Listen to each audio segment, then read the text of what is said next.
ഇപ്പൊ മദ്രസയുടെ വിഷയം പറഞ്ഞല്ലോ. മദ്രസ ബാലാവകാശ കമ്മീഷൻ റിപ്പോർട്ട് സമർപ്പിക്കുന്നു. മദ്രസകൾ അപകടകരമായ അവസ്ഥയിലേക്ക് പോകുന്നു എന്ന്. എന്ത് അപകടകരമായ അവസ്ഥയാണ്? രാജ്യത്ത് ഏറ്റവും വലിയ സംഭാവന നൽകിയത് തമിഴ്നാട്ടുകാരനായ രാമേശ്വരത്തുകാരനായ അബുൽ ബക്കീർ ജൈനുലാബ്ദീൻ അബ്ദുൽ കലാം എന്ന APJ അബ്ദുൽ കലാമിനെ രാജ്യത്തിന്റെ പ്രഥമ പൗരനായി, രാഷ്ട്രപതിയായി, ഏറ്റവും വലിയ ഉന്നതമായ ഈ രാജ്യത്തിന്റെ വ്യക്തിത്വമായി, ഈ രാജ്യത്ത് ഒരുപാട് സംഭാവനകൾ അർപ്പിക്കാൻ വേണ്ടി അബ്ദുൽ കലാമിനെ ഈ രാജ്യത്ത് സമ്മാനിച്ചത് മദ്രസയാണ്. ഏറ്റവും ഇങ്ങേ അറ്റത്തൊരു ഉദാഹരണം പറയാം. അർജുൻ എന്ന് പറയുന്ന പാവപ്പെട്ട സഹോദരന്റെ ഡെഡ് ബോഡിക്ക് വേണ്ടി ഗംഗാവരി പുഴയുടെ താഴ്ഭാഗത്ത് വറങ്ങലിച്ച് കിടക്കുന്ന ആ അർജുനന്റെ അവസാനത്തെ അസ്ഥി കഷണത്തിന് വേണ്ടിയിട്ട് നീണ്ട 72 ദിവസത്തോളം ഒരു കാവൽ നായയെ പോലെ വെള്ളത്തിന്റെ മുകളിൽ കാത്തുനിന്ന മനാഫിനെ ആ പ്രവർത്തനത്തിന് പ്രേരിപ്പിച്ചത് മദ്രസയായിരുന്നു എന്ന് മനാഫ് പറഞ്ഞതാണ്. എന്റെ വാക്കല്ല, മനാഫ് പറഞ്ഞതാണ്. മദ്രസയിൽ പഠിപ്പിച്ചു കഴിഞ്ഞാൽ, മദ്രസയിൽ പഠിച്ചു കഴിഞ്ഞാൽ ഉണ്ടാകുന്ന ഏറ്റവും വലിയ ഗുണം എന്തെന്നറിയോ? ADM ആത്മഹത്യ ചെയ്തു. അഡീഷണൽ ഡിസ്ട്രിക്ട് മജിസ്ട്രേറ്റ് അദ്ദേഹം ആത്മഹത്യ ചെയ്തു. മദ്രസയിൽ പഠിക്കുന്ന, കൃത്യമായി പഠിക്കേണ്ട വിധം പഠിക്കുന്ന ഒരു കുട്ടിയെ സംബന്ധിച്ചിടത്തോളം വളർന്നു വന്നാൽ ആത്മഹത്യ ചെയ്യില്ല. അതിന്റെ അവസ്ഥ എന്താണ് എന്ന് കൃത്യമായി മദ്രസയിൽ പഠിക്കുന്ന ഒരാൾക്ക് അറിയാൻ കഴിയും. ആ ADMന്റെ മരണത്തിന് കാരണക്കാരിയായ ആ സ്ത്രീ മദ്രസയിൽ പഠിച്ചവളായിരുന്നുവെങ്കിൽ ഒരിക്കലും അങ്ങനെ ഒരു മരണത്തിന്റെ ഉത്തരവാദിയാകില്ലായിരുന്നു. കാരണം പരസ്യമായിട്ട് ഒരാൾ അവഹേളിക്കാൻ ഇസ്ലാം അനുവദിക്കുന്നില്ല. ഒരിക്കലും അത് ഇസ്ലാം അനുവാദം കൊടുക്കുന്നില്ല. ശക്തമായി താക്കീത് കൊടുക്കുകയാണ്. ഈ രാജ്യത്ത് മദ്രസ കൊണ്ട് നേട്ടങ്ങളെ ഉണ്ടായിട്ടുള്ളൂ. ഞാൻ എന്നെ കേൾക്കുന്ന പ്രിയപ്പെട്ട സഹോദര സമുദായത്തിലുള്ള പ്രിയങ്കരായ എന്റെ പ്രിയപ്പെട്ടവരോട് പറയാനുള്ളത്, ഞങ്ങളുടെ മദ്രസയിലെ കുട്ടികൾ രാവിലെ ആയുധമേന്തിയിട്ടാണ് പോകുന്നത്. മദ്രസയിൽ ആയുധമേന്തിയിട്ടാ പോകുന്നത്. ആ ആയുധം ഖുർആൻ ആദ്യം പറഞ്ഞ ആയുധമാണ്. ആ ആയുധത്തിന്റെ പേര് അല്ലമ ബിൽ ഖലം, പേന എന്ന ആയുധമാണ്. ആ പേന എന്ന ആയുധമേന്തിയിട്ടാണ് മദ്രസയിലെ കുട്ടികൾ പോകുന്നത്. പേനയാണ് ലോകത്ത് വിപ്ലവം സൃഷ്ടിച്ചിട്ടുള്ളത്. കരവാള വിറ്റൊരു പൊൻവീണയെ വാങ്ങി ഞാനെന്ന് കവി പറയുന്നുണ്ട്. കരവാള ഏതാണെന്ന് നമുക്കറിയാം. പൊൻവീണ അത് തൂലികയാണ്. ലോകത്തെ ചരിത്രങ്ങൾ സൃഷ്ടിക്കാൻ കഴിയുന്നത് തൂലികയ്ക്കാണ്. അതുകൊണ്ടാണ് പ്രിയപ്പെട്ട സഹോദരങ്ങളെ, ആ പേന എന്ന ആയുധത്തെ അള്ളാഹു ആദ്യം പരിചയപ്പെടുത്തി. ആയുധമേന്തി ഞങ്ങളുടെ പ്രിയപ്പെട്ട മക്കൾ, കുരുന്നുമക്കൾ, പ്രഭാത സൂര്യൻ പൊട്ടിവിടരുമ്പോൾ കിഴക്കൻ ചക്രവാളത്തിൽ അരുണ കിരണങ്ങൾ പ്രത്യക്ഷപ്പെടുന്ന സമയത്ത് ഒരു ചെറിയ പ്ലാസ്റ്റിക് കവറിൽ വിശുദ്ധ ഖുർആനും ഫിഖ്ഹും ദീനിയാത്തും, അതിന്റെ കൂട്ടത്തിൽ ഒരു ഗ്രന്ഥമുണ്ട്, പേര് അഖ്ലാഖ് എന്നാണ്, സ്വഭാവ സംസ്കരണമാണ്. അത് വാങ്ങി എപ്പോഴെങ്കിലും മാതാപിതാക്കൾ, ഞങ്ങളുടെ മക്കൾ പഠിക്കുന്നത് ഇതാണ് എന്നൊരു ബോധം ആദ്യം മാതാപിതാക്കൾക്ക് ഉണ്ടാകണം. ആ അഖ്ലാഖ് വാങ്ങിയിട്ട് നമ്മുടെ സഹോദര സമുദായത്തിൽപ്പെട്ടവരോട് പറഞ്ഞു കൊടുക്കണം, ഞങ്ങളുടെ മദ്രസയിൽ പഠിപ്പിക്കുന്ന ഈ അധ്യായം അയൽവാസികൾ, അതില് മുസ്ലിമാകണമെന്ന കാര്യം പറയുന്നില്ല. അയൽവാസി എന്ന് പറയുന്ന ആള് 40 വീടിന്റെ ചുറ്റളവിലുള്ള ഒരു വീട്ടുകാരൻ ആ പട്ടിണി കിടക്കുന്നത് അറിഞ്ഞുകൊണ്ട് വയറ് നിറച്ചിട്ട് ഈ മദ്രസയിൽ പഠിക്കുന്ന കുട്ടിയുടെ പിതാവ് വയറ് നിറച്ച് ഭക്ഷണം കഴിച്ചാൽ യഥാർത്ഥ മുസ്ലിം അല്ല എന്ന് പഠിപ്പിച്ചത് മഹാനായ നബി മുഹമ്മദ് മുസ്തഫ. 10 ഹജ്ജ് ചെയ്തു. 7 ലക്ഷം രൂപ വെച്ചിട്ട് 10 ഹജ്ജിൽ നിന്ന് കൂട്ടി നോക്ക്. 70 ലക്ഷം രൂപ മുടക്കിയിട്ട്, 1 കോടിയോളം രൂപ മുടക്കിയിട്ട് 10 കൊല്ലം ഹജ്ജ് ചെയ്തു. ഒരു ഉംറയ്ക്ക് പോകുന്നതിന് 85-90 രൂപയാണ്. അങ്ങനെ അയാൾ 19 ഉംറ ചെയ്തു. ആ ഹാജി, നാട്ടിൽ അറിയപ്പെട്ട ഹാജി അല്ലെങ്കിൽ നാട്ടിൽ അറിയപ്പെട്ട ഒരു പ്രമാണി, അദ്ദേഹം പള്ളിയുടെ പ്രസിഡന്റ് ആകാം, സെക്രട്ടറി ആകാം, ഖാദി ആകാം, ഉസ്താദാകാം, മുദരിസ് ആകാം, ആരോ ആകട്ടെ, അയാള് വയറ് നിറച്ച് ഭക്ഷണം കഴിക്കാൻ അയാളും അയാളുടെ മക്കളും, തൊട്ടപ്പുറത്തൊരു ഹിന്ദുവിന്റെ വീട് പട്ടിണിയാണ്. തൊട്ടപ്പുറത്തൊരു ക്രിസ്ത്യാനിയുടെ വീട് പട്ടിണിയാണ്, അല്ലെങ്കിൽ അതിന്റെ അപ്പുറത്തെ വീട് നിരീശ്വരവാദിയായ യുക്തിവാദിയായ ഒരു മനുഷ്യന്റെ വീട് പട്ടിണിയാണ്. അള്ളാനെ തെറിവിളിക്കുന്ന അഷ്റഫുൽ ഖൽക്കിനെ ആക്ഷേപിക്കുന്ന ഒരു മനുഷ്യന്റെ വീട് പട്ടിണിയാണെന്നറിഞ്ഞിട്ട് ഈ 10 ഹജ്ജും 50 ഉംറയും ചെയ്ത ഒരു സഹോദരൻ പള്ളി പ്രസിഡന്റോ പള്ളി ഇമാമോ പള്ളി മുദരിസോ പള്ളി ഖാലിയോ പള്ളി സെക്രട്ടറിയോ പള്ളിയുടെ മുത്തവല്ലിയോ ആരും ആകട്ടെ, അയാൾ വയറ് നിറച്ച് വൃഷ്ടാന ഭോജനം നടത്തിയാൽ വലൈസ മിന്നാ എന്നിൽപ്പെട്ടവനല്ല, അവന്റെ 10 ഹജ്ജ് കൊണ്ട് കാര്യമില്ല എന്ന് പഠിപ്പിച്ചത് അയൽവാസിയോടുള്ള കടമകൾ ലോകത്തിന് പഠിപ്പിച്ചു കൊടുക്കുക മാത്രമല്ല, എന്റെ അടുക്കൽ അയൽവാസിയോടുള്ള കടമകൾ ജിബ്രീൽ പറഞ്ഞ് ഞാൻ അവസാനം ചിന്തിച്ചു പോയി, ഞാൻ മരിച്ചാൽ എന്റെ അനന്തരാവകാശം എന്റെ മക്കൾ വീതിച്ചെടുക്കും പോലെ അതിൽ ഒരു ഓഹരി എന്റെ അയൽക്കാർക്ക് കൊടുക്കേണ്ടി വരുമോ എന്ന് ഞാൻ സംശയിക്കത്തക്കവണ്ണം ജിബ്രീൽ എന്നെ അയൽവാസികളോടുള്ള മര്യാദ പഠിപ്പിച്ചു എന്ന് പഠിപ്പിച്ച നബി മുഹമ്മദ് മുസ്തഫ സല്ലല്ലാഹു അലൈഹി വസല്ലം തങ്ങൾ പഠിപ്പിച്ച സ്വഭാവ സംസ്കരണം. ഒരാളെയും ആക്രമിക്കാൻ ഒന്നും പഠിപ്പിക്കുന്നില്ല മദ്രസകൾ. അള്ളാഹു ആ മദ്രസകൾ നല്ല നിലയില് എനിക്കിപ്പോ രസകരമായി തോന്നിയ ഒരു സംഭവം എന്താണെന്നറിയോ? യു പിയിലെ മദ്രസകളിലെല്ലാം, ഉത്തർപ്രദേശിലെ മദ്രസകളൊക്കെ, ആ യു പിയിലെ മദ്രസകളിലെല്ലാം ദേശീയ പതാക നാട്ടണം, ദേശീയ പതാക ഉയർത്തണം എന്ന് യു പി മുഖ്യമന്ത്രി പറഞ്ഞു. യു പി മുഖ്യമന്ത്രിയുടെ ന്യായമായിട്ടും ഇതാരും പറഞ്ഞു തരേണ്ട കാര്യമൊന്നുമില്ല. ഞങ്ങളുടെ പൂർവികർ ഞങ്ങളെ പഠിപ്പിച്ചത് ദേശീയ പതാക ഉയർത്തണമെന്ന് തന്നെയാണ്, ഉയർത്തുന്നുണ്ട്. തങ്ങൾ എവിടെ ഉയർത്താറില്ലേ? ഉയർത്തുന്നുണ്ട്. എല്ലാ പള്ളികളിലും മദ്രസകളിലും ഉയർത്തുന്നുണ്ട് ദേശീയ പതാക. അപ്പൊ ഞാനൊരു സ്റ്റേറ്റ്മെന്റ് കുറിച്ചിട്ട് FB-യില്, എനിക്ക് പിന്നെ അങ്ങനെ ഒരു സ്വഭാവം കൂടി ഉണ്ടല്ലോ.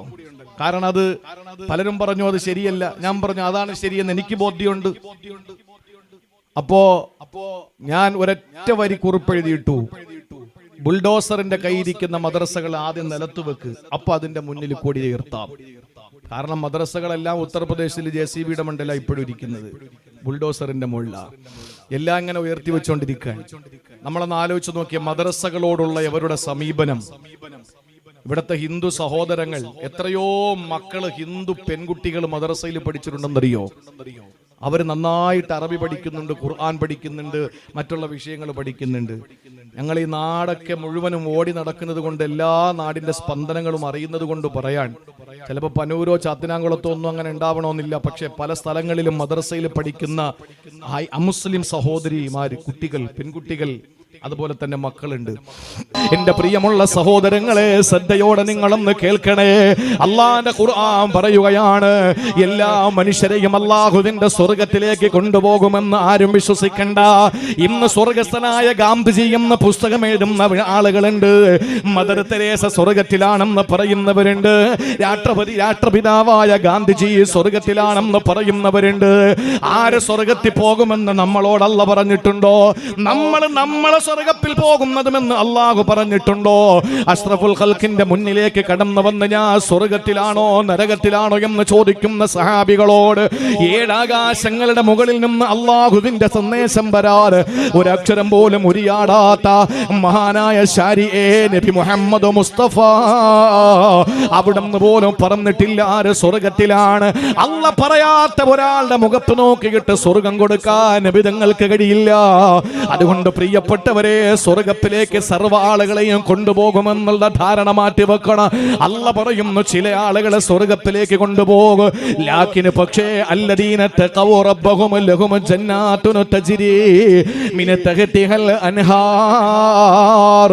അല്ലാഹുവിനെ സൂക്ഷിച്ച് ജീവിക്കുന്ന ഭക്തന്മാരുണ്ടല്ലോ, ആ ഭക്തിയുള്ള ഖുശൂഉള്ള ഖുളൂഉള്ള പടച്ചവനെ പേടിയുള്ള ആളുകൾ, അവരെ അല്ലാഹു തആല നാളെ കൊണ്ടുപോകുന്ന സ്വർഗത്തിന്റെ മനോഹരമായ വിശദീകരണം നടത്തിക്കൊണ്ടിരിക്കുമ്പോ അല്ല പറയുന്നു ഖാലിദീന ഫീഹാ, അവരെ ഒരിക്കൽ പോലും അവിടെ നിന്ന് പുറത്തേക്ക് വരേണ്ടി വരില്ല. എന്താണോ കൊതിക്കുന്നത് അതെല്ലാം പടച്ചവനെ മുന്നിലെത്തിച്ചു കൊടുക്കുകയാണ്. എന്താണോ ആഗ്രഹിക്കുന്നത് അതെല്ലാം പടച്ചവനെ മുന്നിലെത്തിച്ചു കൊടുക്കുകയാ. എല്ലാ സൗകര്യങ്ങളും സൗഭാഗ്യങ്ങളും അല്ല കൊടുക്കുമ്പോ ഒരു ദിവസം അല്ലാഹു ഹാജരാവുകയാ. എന്നിട്ട് അവരോട് ചോദിക്കുന്നു, ഇനി എന്താ നിങ്ങൾക്ക് വേണ്ടത്? ഇനി എന്താ നിങ്ങൾക്ക് വേണ്ടത്? ആ സമയത്താണ് സ്വർഗവാസികൾ പടച്ചവനോട് പറയുന്നത്, സ്വർഗത്തിൽ പോകുമ്പോൾ നമ്മുടെ ചിന്ത മുഴുവനും തസ്നീമാണ്, സൽസബീലാണ്. നമ്മുടെ ചിന്തകൾ കഴിക്കാൻ ആഗ്രഹിക്കുന്ന ഇമ്പമുള്ള ഭക്ഷണമാണ്, മനോഹരമായ രുചിക്കൂട്ടുകളുള്ള വർണ്ണനിറങ്ങളുള്ള ഭക്ഷണമാണ്, കേൾക്കാൻ ഇമ്പമുള്ള കാര്യങ്ങളാ നമ്മൾ ആഗ്രഹിക്കുന്നത്. പക്ഷെ അള്ളാഹു ഇതെല്ലാം നമുക്കങ്ങ് തന്നതിന് ശേഷം അല്ല ചോദിക്കുന്നു, നിങ്ങൾക്ക് ഇനി എന്താ വേണ്ടത്? നമ്മൾ അള്ളാഹുവിനോട് പറയുന്ന വാക്കെന്തെന്നറിയോ? ഇനി എന്താ പടച്ചവനെ നമുക്ക് വേണ്ടത്? എല്ലാം കിട്ടിയല്ലോ, സർവ്വതും ഞങ്ങൾക്ക് കിട്ടിയല്ലോ. അല്ല വീണ്ടും ചോദിക്കുന്നു, ഇനി നിങ്ങൾക്കൊന്നും വേണ്ടേ? വേണ്ട പടച്ചവനെ, എന്താ ഇനി തരാനുള്ളത്? അത് പറ. ആ സമയത്താണ് ഫയുക്ഷഫുൽ ഹിജാബ്, അതാ മറയങ്ങ് മാറ്റുകയാ. ആ മറ അല്ലാഹു നമ്മുടെയും പടച്ചവന്റെയും ഇടയിലുള്ള മറയങ്ങ് മാറ്റുമ്പോ, ആ കർട്ടനങ്ങ് ഉയർത്തുമ്പോ, ആ തിരശീലയങ്ങ് മാറ്റുമ്പോ ഫഇദർ റബ്ബു, പടച്ചവനെ നമുക്ക് കാണാം. 14 രാവിന്റെ പൗർണമിയെ പോലെ പടച്ചവനെ നമുക്ക് നാളെ കാണാൻ കഴിയും. ഏതൊരു റബ്ബിന് വേണ്ടിയാണ് പെങ്ങളെ സാഷ്ടാംഗം പ്രണമിച്ചത്? ഏതൊരു പടച്ചവന്റെ മുന്നിലാ നീ ഓച്ചാനിച്ചു നിന്നത്? ഏതൊരു തമ്പുരാന് വേണ്ടിയിട്ടാണ് നീ പട്ടിണി കിടന്നത്? ഏതൊരു തമ്പുരാന് വേണ്ടിയാണ് നീ സദക്കകൾ കൊടുത്തത്, സൽക്കർമ്മങ്ങൾ ചെയ്തത്? ഏതൊരു പടച്ചവന്റെ പേരിലാണ് നീ തീവ്രവാദി എന്ന പേര് കേട്ടത്? ആ സന്ദർഭത്തിൽ പടച്ചവനെ അങ്ങ് കാണാനുള്ള ഭാഗ്യമല്ല തരുമ്പോ, ആ പടച്ചവനെ നേരിട്ട് നമ്മൾ കാണുകയാണ്. 14 രാവിന്റെ പൗർണമി നിലാവുള്ള രാത്രിയില് ഹിലാല് വലുതായി ബദറായി, ബദർ വലുതായ കമറാകുമ്പോ, ആ കമറെന്ന ഉറട്ടിയുടെ വലിപ്പമുള്ള പൂർണ്ണ ചന്ദ്രൻ നമ്മൾ അങ്ങ് കാണുന്നത് എങ്ങനെയാണ്? ചാപ്പിനാങ്കുളത്ത് നിന്നാലും കാണാ, ചമ്മനത്തോപ്പിൽ നിന്നാലും കാണാ, ചാത്തന്നൂര് നിന്നാലും കാണാ, എവിടെ നിന്നാലും നമുക്ക് 14 രാവിന്റെ പൗർണമിയെ കാണാ. ആ പൗർണമിയെ നമ്മൾ എങ്ങനാണോ തിക്കും തിരക്കുമില്ലാതെ നഗ്നനേത്രങ്ങൾ കൊണ്ട് കാണാൻ സാധിക്കുന്നത്, അതേപോലെ നാളെ പടച്ചവനെ കാണാൻ പറ്റുമെന്ന് ആരംഭപ്പൂവേ ഹബീബേ നബി മുഹമ്മദ് മുസ്തഫ സല്ലല്ലാഹു അലൈഹി വസല്ലമ തങ്ങൾ പഠിപ്പിക്കുമ്പോ, സഹോദരങ്ങളെ, അതുവരെ അല്ലാഹു തആല കൊടുത്തതിന്റെ പേരെന്താണ്? അത് അല്ല തന്നെ പറയട്ടെ, ഖാലിദീന ഫീഹാ.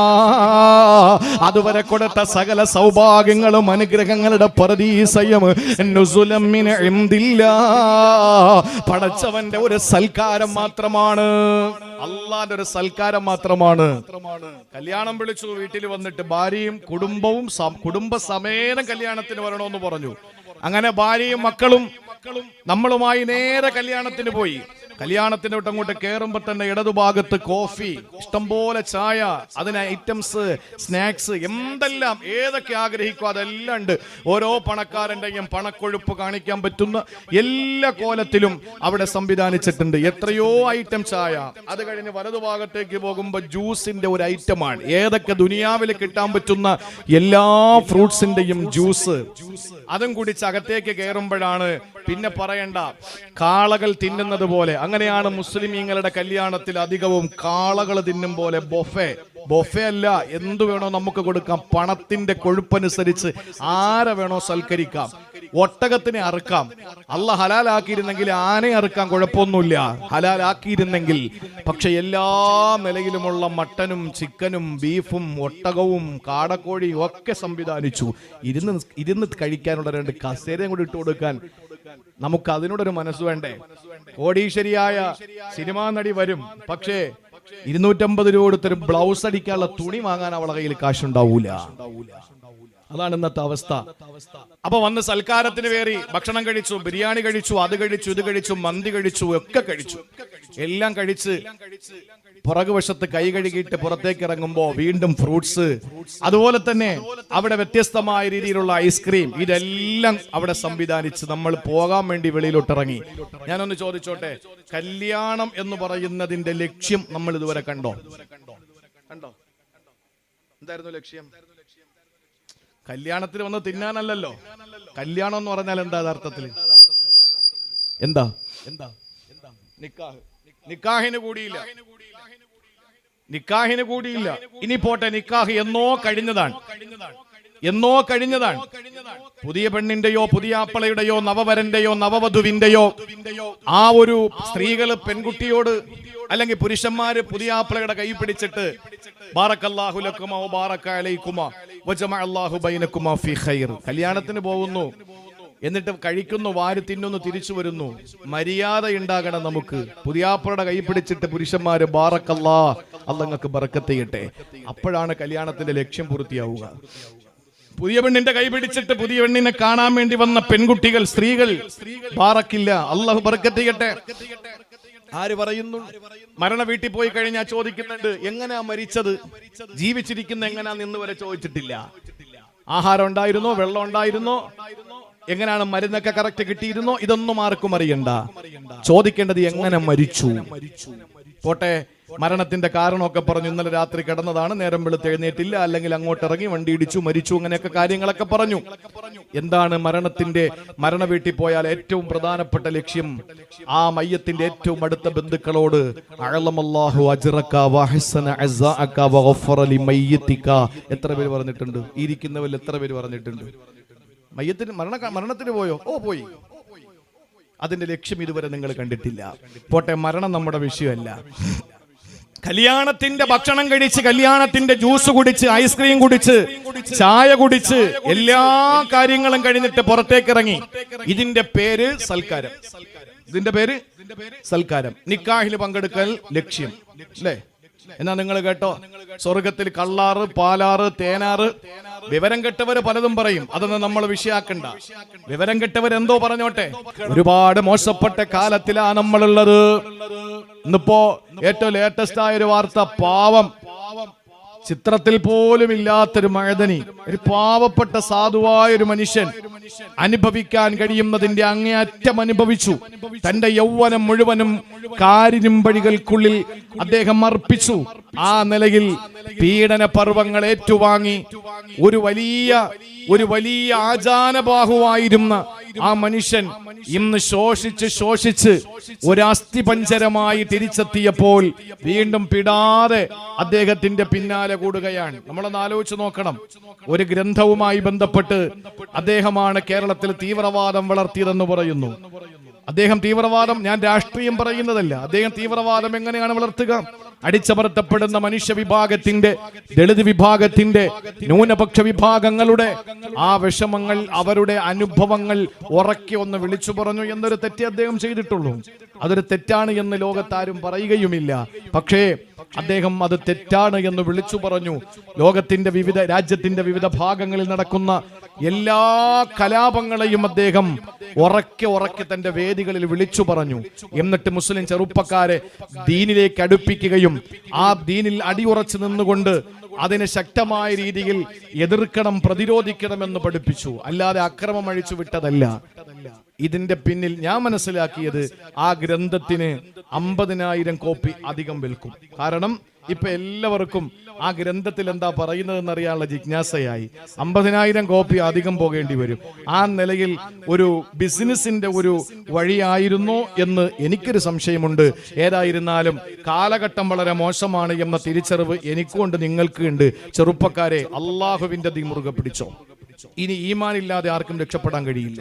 പേരുമതി. അതുകൊണ്ട് മുഅ്മിനായി, ഈമാനുള്ളവനായി മാറിക്കോ. അല്ലാഹു നമുക്ക് അതിനുള്ള തൗഫീഖ് തരട്ടെ. സഹോദരങ്ങളെ, അല്ലാഹ് പറയുകയാണ്, 4 കാര്യങ്ങൾ നിങ്ങൾ ചെയ്യുമോ എന്നാൽ നിങ്ങൾക്ക് അബ്റാരിങ്ങളിൽ പെടാൻ കഴിയും. അതിൽ ഒന്നാമത്തേത് പടച്ചവൻ പറയുന്നു, യൂഫൂന ബിന്നദിരി, കടമകൾ നിർവഹിക്കുന്നവനാണ്, കടമകൾ പൂർത്തീകരിക്കുന്നവനാണ്, നേർച്ചകൾ പൂർത്തീകരിക്കുന്നവനാണ്, കടമ പൂർത്തീകരിക്കുന്നവനാണ്. ഭാര്യയോടൊരു കടമയുണ്ട്, ഭർത്താവിനോടൊരു കടമയുണ്ട്, മാതാപിതാക്കളോട് കടമയുണ്ട്, മക്കളോട് കടമയുണ്ട്, അയൽവാസിയോട് കടമയുണ്ട്, ശിഷ്യന്മാരോട് കടമയുണ്ട്, ഉസ്താദുമാരോട് കടമയുണ്ട്, തന്നെ കേൾക്കുന്നവരോട് കടമയുണ്ട്, തന്നെ ക്ഷണിച്ചവരോട് കടമയുണ്ട്. ഈ കടമകൾ പാലിക്കുന്നവനാണ് വിശ്വാസി, അവനാണ് യൂഫൂന ബിന്നദിരി. അല്ലാഹ് പറയുന്ന കടമകളും കടപ്പാടുകളും നിറവേറ്റുന്നവനാണ്. ആ കടമകളും കടപ്പാടുകളും നിറവേറ്റുന്നവനാണ്. അള്ളാഹുവിന്റെ വലിയാകാനുള്ള ഒന്നാമത്തെ ക്വാളിറ്റി അതാണ്. നമ്മൾ മനസ്സിലാക്കിയ എന്താണ്? പെണ്ണും കെട്ടി വീട്ടിലാക്കിയിട്ട് ഒരു വലിയ പച്ചപ്പട്ടുമൊക്കെ എടുത്തിട്ട്, വലിയ തസ്ബിയൊക്കെ എടുത്ത് പിടിച്ച്, അറാക്കിന്റെ ഒരു ചെറിയ കഷ്ണമൊക്കെ എടുത്ത്, ഒരു തൊപ്പിയൊക്കെ വെച്ച് നേരെ മലയിലോട്ട് കയറി പിന്നെ അവിടെ അങ്ങിരിക്കണം. ഭാര്യയും വേണ്ട, മക്കളും വേണ്ട. അതാണോ? ഇന്നലി സൗജിക്കാലേക്ക് ഹക്ക, നിന്റെ ഭാര്യയോട് നിനക്കൊരു കടപ്പാടുണ്ട്. ഇന്നലി ഐനിക്കാലേക്ക് ഹക്ക, ഉറങ്ങാതെ കണ്ണൻ തുറന്നിരുന്ന് പടച്ചോനെ ദിക്റ് ചെല്ലാൻ അല്ല പറയുന്നില്ല. ഇന്നലി ഐനിക്കാലേക്ക് ഹക്ക, നിന്റെ കണ്ണുകളോട് നിനക്ക് ബാധ്യതയുണ്ട്. ഇന്നലി ജസദിക്കാലേക്ക് ഹക്ക, ഞാൻ ഇനി ഒരിക്കലും ഉറങ്ങില്ല, നിന്നുകൊണ്ട് നിസ്കാരം തുടങ്ങാൻ തീരുമാനിച്ചു എന്ന് പറഞ്ഞ് ആരും അങ്ങനെയൊന്നും ശരീരത്തെ ഇടങ്ങേറാക്കണ്ട. കാരണം ഇന്നലി ജസദിക്കാലേക്ക് ഹക്ക, നിന്റെ ശരീരത്തോട് നിനക്കൊരു ബാധ്യതയുണ്ട്. അല്ലാഹുവിന്റെ റസൂൽ പഠിപ്പിച്ചതാണ്. ഇന്നലി സൗരിക്കാലേക്ക് ഹക്ക. ചില ശൈഖന്മാരുടെ കാര്യം പറയുന്നത് അദ്ദേഹത്തിനെ കാണാൻ കിട്ടൂല. അദ്ദേഹത്തിനെ കാണുക എന്ന് പറയുന്നത് ഭയങ്കര ഒരു സൗഭാഗ്യമാണ്. അദ്ദേഹം അങ്ങനെ ജനങ്ങളുടെ മുമ്പിലൊന്നും വരൂല. ജനങ്ങളുടെ മുമ്പിൽ വരില്ലെങ്കിൽ പാറയുടെ കയറി ഇരിക്കണം. റസൂലുള്ളാഹി പഠിപ്പിച്ച എന്താണ്? ഇന്നലി സൗരിക്കാലേക്ക് ഹക്ക, നിന്റെ വിസിറ്റേഴ്സിനോട് നിനക്കൊരു ബാധ്യതയുണ്ട്. ആ വിസിറ്റേഴ്സ് തന്നെ കാണാൻ വരുന്നവരെ മനോഹരമായ നിലയിൽ സൽക്കരിച്ചാൽ മാത്രമേ നിനക്ക് ആരാകാൻ പറ്റൂ? അബ്റാറാകാൻ പറ്റൂ. അബ്റാറായാലേ വലിയാകാൻ പറ്റൂ. ഒന്നാമത്തെ കടമ തന്നെ അല്ല പറഞ്ഞത് യൂഫൂന ബിന്നദ്രി, കടപ്പാടുകൾ പൂർത്തീകരിക്കണമെന്നാണ്, കടമ നിർവഹിക്കണമെന്നാണ്. നബി തങ്ങൾ ആരെങ്കിലും മുസാഫഹത്ത് ചെയ്താൽ നമ്മളിപ്പോ ബറക്കത്ത് കൊടുത്ത് തേച്ചുകൊണ്ട് പോകാൻ, കാരണം സമയമില്ല. നമ്മൾ വലിയ ആളുകളായപ്പോ കയ്യിൽ പിടിക്കുന്ന ആളുകളെ കയ്യിൽ ഇങ്ങനെ തേച്ച് ബറക്കത്ത് കൊടുത്തോണ്ട് പോവാൻ. അഷ്റഫുൽ ഖൽക്കിന്റെ കയ്യിൽ ആരെങ്കിലും പിടിച്ചാൽ പിടിച്ച ആള് വിടുന്നത് വരെ റസൂലുള്ളാഹി കൈവിടില്ലായിരുന്നു. നബി തങ്ങളെ പറ്റി പഠിപ്പിക്കുന്നത് അങ്ങനെയാണ്. നബി തങ്ങളുടെ ശൈലി അതാണ് സല്ലല്ലാഹു അലൈഹി വസല്ലം. പിടിച്ച ആള് കൈവിടുന്നത് വരെ വിടില്ല. അള്ളാഹുവിന്റെ ഹബീബ് നബി മുഹമ്മദ് മുസ്തഫ കടമകൾ പൂർത്തീകരിക്കുന്നവനാണ്. യൂഫൂന ബിന്നദർ, കടമകളും കടപ്പാടുകളും പൂർത്തീകരിക്കുന്നവരാണ്. ആളുകളോട് നമുക്കൊരു ബാധ്യതയുണ്ട്. പടച്ചവരോടുള്ള ബാധ്യതകൾ ഒരുപക്ഷെ വീഴ്ച വന്നു പോയാലും, ഇബാദത്തില് വീഴ്ച വന്നു പോയാലും, നമസ്കാരത്തില് കുറവ് വന്നു പോയാലും, നോമ്പിൽ വീഴ്ച വന്നു പോയാലും പടച്ചവനോട് കരളൊരുക്കി ദുആ ചെയ്താ പടച്ചോ മാപ്പ് തരും. പക്ഷേ പടപ്പുകളോടുള്ള ബാധ്യതകൾ പൂർത്തീകരിക്കാത്തവന് പടച്ചോ മാപ്പ് കൊടുക്കില്ല. അതുകൊണ്ടല്ലേ നബി തങ്ങളുടെ മുന്നിൽ വന്ന് പറയുകയാണ്, അബൂദർ റളിയല്ലാഹു തആല അൻഹു പറയുകയാണ്, ഒരാൾ റസൂലുള്ളാഹിന്റെ മുന്നിലേക്ക് കടന്നു വന്നിട്ട് ചോദിച്ചു, നബിയേ, അല്ലാഹുവിന്റെ ഹബീബേ, ഒരു മനുഷ്യൻ ചെയ്യുന്ന ഏറ്റവും വലിയ ശ്രേഷ്ഠമായ ഇബാദത്ത് ഏതാ? അല്ലാഹുവിന്റെ റസൂൽ ഇബാദത്തിനെ പഠിപ്പിച്ചു കൊടുത്തപ്പോൾ തിരിച്ചു ചോദിച്ചു, നബി അതിന് കഴിഞ്ഞില്ലെങ്കിലോ? അടുത്ത ഇബാദത്ത് പറഞ്ഞു കൊടുത്തു. അതിന് സാധിച്ചില്ലെങ്കിലോ? മൂന്നാമത് റസൂലുള്ളാഹി പറഞ്ഞത് എന്താണ്? നീ ജനങ്ങൾക്ക് ഇടങ്ങേറാക്കാതിരിക്കുന്നതും ഇബാദത്താണ്. ഒരുപാട് കാര്യങ്ങൾ ചെയ്യാനും വേണ്ട, ആരെയും ഉപദ്രവിക്കാതെ മര്യാദക്കിരിക്കോ, അതും ഇബാദത്താണെന്ന് നബി മുഹമ്മദ് മുസ്തഫ. സ്വലാത്തല്ലേ നബി മുഹമ്മദ് മുസ്തഫ സല്ലല്ലാഹു അലൈഹി വസല്ലം. ഇത് സയ്യിദന്മാരുടെ പള്ളിയാണ്. നോട്ടീസിലുള്ളത് തന്നെ അങ്ങനെയാണ്, തങ്ങളുടെ തയ്ക്കാവ്, തങ്ങളുടെ തയ്ക്കാവാണ്. അപ്പൊ അതുകൊണ്ട് സ്വലാത്തിന് യാതൊരു കുറവും വരുത്തണ്ട. നിങ്ങൾ ആലോചിച്ച് നോക്ക് എന്റെ പ്രിയപ്പെട്ട സഹോദരങ്ങളെ, ഒന്നും ചെയ്യാതെ ആർക്കും ഒരു ഉപകാരവും ചെയ്യണ്ട, ആർക്കും ഉപദ്രവിക്കാതിരുന്നാൽ മതി. അത് ഇബാദത്താണെന്ന് ആരംഭപ്പൂവായ ഹബീബ് നബി മുഹമ്മദ് മുസ്തഫ സല്ലല്ലാഹു അലൈഹി വസല്ലം പഠിപ്പിക്കുകയാണ്. അതുകൊണ്ട് നേർച്ചകൾ പൂർത്തീകരിക്കും എന്ന് പറഞ്ഞാൽ കടമകൾ, ബാധ്യതകൾ സമ്പൂർണമായി പാലിക്കും. രണ്ടാമത് അല്ല പറയുന്നു, രണ്ടാമത്തെ പ്രത്യേകത എന്താണ്? യഖാഫൂന യൗമൻ കാന ശർറുഹു മുസ്തതിറാ. അള്ളാഹുവിന്റെ ഖുർആൻ പറയുന്ന വാക്ക് നമ്മൾ ശ്രദ്ധയോടെ കേൾക്കണം. ഒരു ദിവസത്തെ പറ്റി അള്ളാഹു പരിചയപ്പെടുത്തുന്നത് കാന ശർറുഹു മുസ്തതിറാ. അന്ന് വിപത്തുകൾ ഇങ്ങനെ പറന്നു നടക്കുമെന്നാണ്. മുസ്തതിറാ, ഇങ്ങനെ ചിറക് വിടർത്തിയിട്ട് പറന്നു നടക്കുമെന്നാണ്. ആ ദിവസം ഏതാണ്? അത് ഈ കാലഘട്ടമല്ല. ശർറ് പറന്നു നടക്കുന്ന, വിപത്ത് പറന്നു നടക്കുന്ന, ഫിത്ന പറന്നു നടക്കുന്ന കാലം ഇതല്ല. അതേതാണ്? യഖാഫൂന യൗമൻ കാന ശർറുഹു മുസ്തതിറാ. ആഖിറത്തെ പറ്റിയാണ് പടച്ചവനെ പരിചയപ്പെടുത്തുന്നത്. അന്നത്തെ വിപത്ത് വല്ലാത്ത വിപത്താ, അന്നത്തെ പ്രയാസം വല്ലാത്ത പ്രയാസമാ, അന്നത്തെ നാശം വല്ലാത്ത നാശമാണ്. ആ നാശത്തെ നിങ്ങൾ പേടിക്കലാണ്.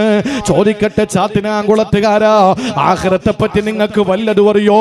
ഞാൻ 1000 വട്ടം പറയാ, എന്നെ കേൾക്കുന്ന തക്കാവിൽ ഈ പരിശുദ്ധമായ മജ്‌ലിസിൽ ഒരുമിച്ച് കൂടിയ, ഈ അനുഗ്രഹീതമായ മജ്‌ലിസിൽ ഒരുമിച്ച് കൂടിയ എന്നെ കേൾക്കുന്ന ഒരു പുരുഷന്മാർക്കും ആഖിറത്തെ പറ്റി അറിയില്ല. എന്നെ കേൾക്കുന്ന സഹോദരിമാർക്കും അറിയില്ല. ഈ വേദിയിരിക്കുന്ന ഉസ്താദുമാർക്കും അറിയില്ല. ഈ പറയുന്ന എനിക്കും അറിയില്ല. കാരണം എന്റെ വാക്കല്ല, മുത്തുനബി പഠിപ്പിച്ചതെന്തെന്നറിയോ? ലൗ യഅലമുൽ മർഉ മാ യഅതീഹി ബഅദൽ മൗത്ത്. മരണത്തിന് ശേഷമുള്ള പരലോകത്തിന്റെ ഘട്ടത്തെ പറ്റി ആർക്കെങ്കിലും എന്തെങ്കിലും അറിയുമായിരുന്നെങ്കിൽ മാ അകല അഖിലതൻ വലാ ശരിബ ശർബതൻ ഇല്ലാ വഹുവ യദ്രിബു അലാ സദ്രിഹി വയബ്കി. അഷ്റഫുൽ ഖൽഖ് പറയുകയാണ്, ഇമാം ത്വബറാനി റിപ്പോർട്ട് ചെയ്യുന്ന ഹദീസാണ്. ആരെങ്കിലും ഒരാൾ മരണശേഷമുള്ള ജീവിതത്തെ പറ്റി എന്തെങ്കിലും അറിയുമായിരുന്നെങ്കിൽ, വാപ്പ മരിച്ച മക്കളെ, ഭർത്താവ് മരിച്ച ഭാര്യ, ഭാര്യ മരിച്ച ഭർത്താവേ, മരണപ്പെട്ടു പോയ വാപ്പയും ഉമ്മയും മരണപ്പെട്ടു പോയ മക്കളോട് ചോദിക്കുകയാ, അവരുടെ ഇന്നത്തെ അവസ്ഥ നിങ്ങൾക്കറിയോ? മരിച്ചതിന് ശേഷം എന്താ ഖബറിൽ നടക്കുന്നത്? അവിടെ നിന്ന് സിറാത്തിൽ എന്താണ്? അവിടെ നിന്നും മഹ്ശറയിൽ എന്താണെന്ന് അറിയുന്ന ആരെങ്കിലും ഉണ്ടായിരുന്നെങ്കിൽ, ഹബീബായ മുസ്തഫായ നബി പറയുകയാണ്, അവരൊരുള്ള ഭക്ഷണം കഴിക്കില്ല, വലാ ശരിബ ശർബ, ഒരു കവള വെള്ളം കുടിക്കില്ല, ഇല്ലാ വഹുവ യബ്കി വയദ്രിബു അലാ സദ്രിഹി. നെഞ്ചത്തടിച്ച് കരഞ്ഞിട്ടല്ലാതെ കുടിക്കാനും തിന്നാനും അവർക്ക് കഴിയില്ലെന്ന് ഇന്നേവരെ കളവ് പറയാത്ത മുഖ്ബിറേ സാദിഖ് നബി മുഹമ്മദ് മുസ്തഫ. ഞാൻ ഉച്ചഭക്ഷണം കഴിച്ചു, വൈകുന്നേരം ചായ കുടിച്ചു, ഞാൻ നെഞ്ചത്തടിച്ച് കരഞ്ഞിട്ടില്ല. അത് എന്തുകൊണ്ടാണ്? മരണശേഷം എന്താ നടക്കുന്നതെന്ന് എനിക്കറിയില്ല. നിങ്ങൾ ഉച്ചഭക്ഷണം കഴിച്ച്, ഒരുപക്ഷെ രാത്രിയിലെ ഭക്ഷണം കഴിച്ച്, ഡിന്നർ കഴിച്ചുകൊണ്ട് എന്റെ മുന്നിലിരിക്കുന്നവരാകാം. പക്ഷേ നിങ്ങൾ വൈകുന്നേരം ഭക്ഷണം കഴിച്ചപ്പോ കരഞ്ഞില്ലല്ലോ. എന്താ കരയാത്തത്? എന്താ കരയാത്തത്? ഈ വേദിയിരിക്കുന്ന ഉസ്താദുമാര് കരഞ്ഞിട്ടില്ല. അവരും ഭക്ഷണം കഴിച്ചു വന്നു. എന്തുകൊണ്ടാണ് കരയാൻ കഴിയാത്തത്? എന്തുകൊണ്ടാണ്? പരലോകത്തെ പറ്റി നമുക്ക് അറിയാൻ സാധിച്ചില്ല എന്നുള്ളത് കൊണ്ടാണ്.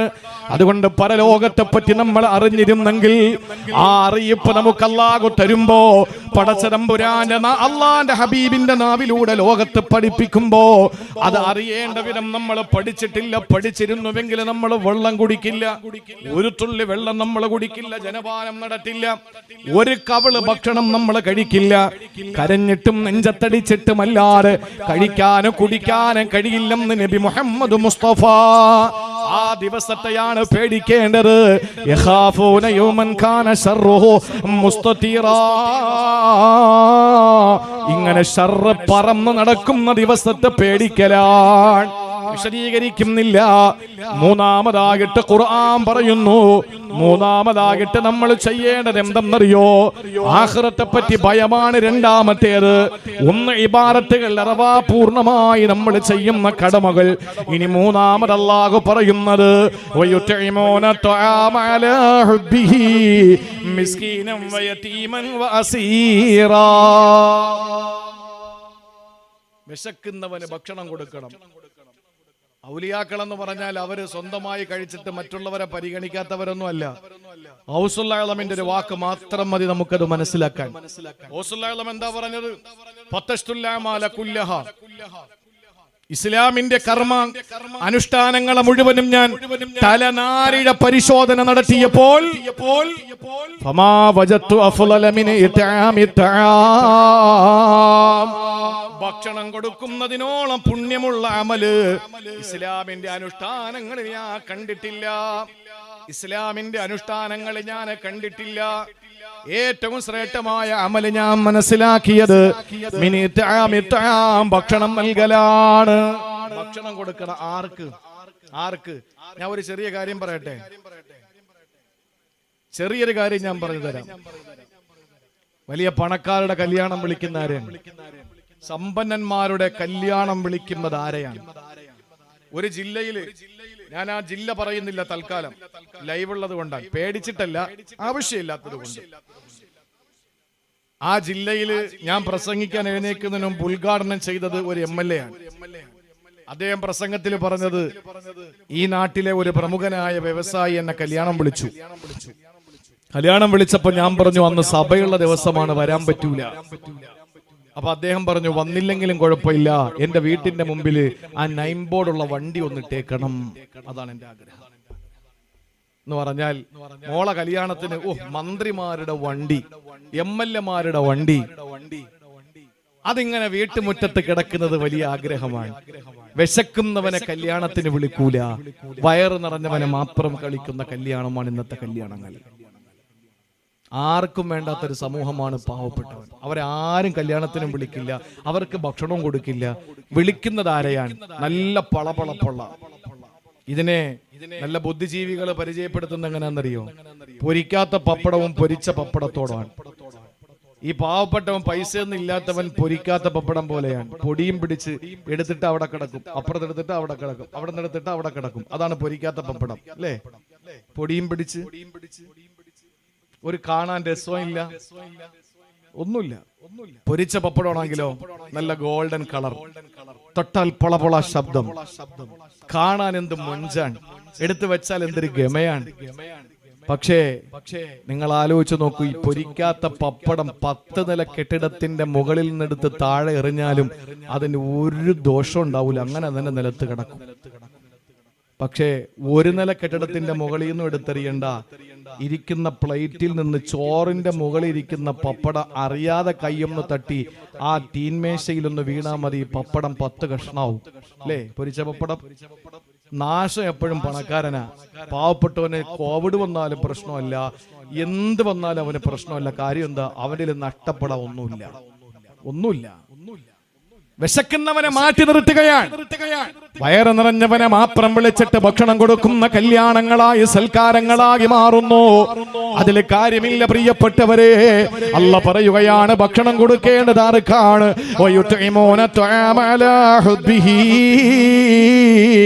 ആദ്യമേ അല്ല പറഞ്ഞത് നിനക്ക് വയറ് നിറഞ്ഞിട്ട് ബാക്കി കൊടുക്കുന്നതല്ല. വലിയ മുതലാളിമാരുടെ കല്യാണത്തിന് ചോറ് ചെമ്പ് ബിരിയാണികൾ വെക്കാറുണ്ട്. അതിൽ 2 or 3 ചെമ്പ് ബിരിയാണി മിച്ചം വന്നാ അത് പാവപ്പെട്ട നാട്ടുകാർക്ക് കൊടുക്കൂ, അല്ലെങ്കിൽ ഏതെങ്കിലും ക്യാമ്പിൽ കഴിയുന്നവർക്ക് കൊടുക്കൂ, അതുമല്ലെങ്കിൽ പള്ളിയിലെ ദർസിലെ മുത്തഅല്ലിമീങ്ങൾക്ക് കൊടുക്കൂ. ഇടോ സമ്പന്ന, ആദ്യം നീ കൊടുക്കേണ്ടത് ഈ പാവങ്ങൾക്കല്ലേ. അവരല്ലേ വിശന്ന് കഴിയുന്നത്, അവരല്ലേ പട്ടിണി കിടക്കുന്നത്. അല്ലാഹുവിന്റെ ദീൻ പഠിക്കുന്ന മുത്തഅല്ലിമീങ്ങൾക്കല്ലേ ആദ്യം കൊടുക്കേണ്ടത്. എല്ലാവർക്കും കൊടുത്തിട്ട് ബാലൻസ് വരുന്നത് കൊടുത്താ പോരാ. അല്ലാഹ് പറയുന്നു യുത്ഇമൂന തആമ അലാ ഹുബ്ബിഹി, കഴിക്കാൻ നീ ആഗ്രഹിച്ചിരിക്കുമ്പോ കൊടുക്കണം, അതിനാണ് കൂലിയുള്ളത്. നിനക്ക് മോഹം വരുന്ന സമയത്ത് നീ കൊടുക്കണം. നട്ടുച്ച നേരത്ത് വിശന്നിട്ടിയ വയറുമായിട്ട് വന്നപ്പോ ഒരു പ്ലേറ്റ് ആഹാരം നിന്റെ മുന്നിലെത്തി. ആ സമയത്ത് നിനക്ക് മറ്റുള്ളവന് വിശക്കുന്നു എന്ന ബോധം വരുമ്പോ അവന് കൊടുക്കാനുള്ളൊരു മനസ്സ് നിനക്കുണ്ടോ? ആ മനസ്സുണ്ടെങ്കിൽ നീ അള്ളാന്റെ വിലായത്തിന്റെ പദവി എത്തിച്ചേരുന്നവനാണ്, അള്ളാഹുവിന്റെ അബ്റാരിങ്ങളിൽ പെടുന്നവനാണ്. അല്ലാത്ത പക്ഷം നിനക്ക് അബ്റാരിങ്ങളിൽ പെടാൻ സാധ്യമല്ല.